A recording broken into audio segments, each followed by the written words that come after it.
নমস্কার বন্ধুরা, আজকে পুঁই শাকের তরকারি করে দেখাবো ইলিশ মাছের মাথা দিয়ে।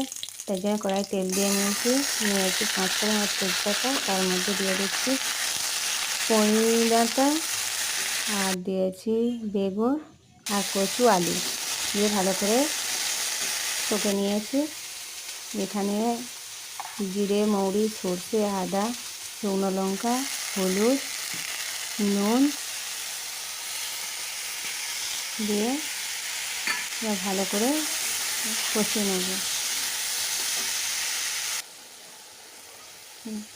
দিয়ে দিচ্ছি চিনি, দেখো জল ছেড়েছে। এবার দিয়ে দিচ্ছি পুঁই শাকের পাতাগুলো দিয়ে ভালো করে কষে নিয়ে এবার দিয়ে দিচ্ছি জল। দেখো ইলিশ মাছের মাথাটা ভেঙে নিয়েছি, দিয়ে দিয়েছি আর দিচ্ছি বড়ি, ভালো করে ফুটিয়ে নিচ্ছি। এবার রান্না হয়ে গেছে। দেখো আমার রেসিপি তোমাদের যদি ভালো লাগে এভাবে বানিয়ে দেখো।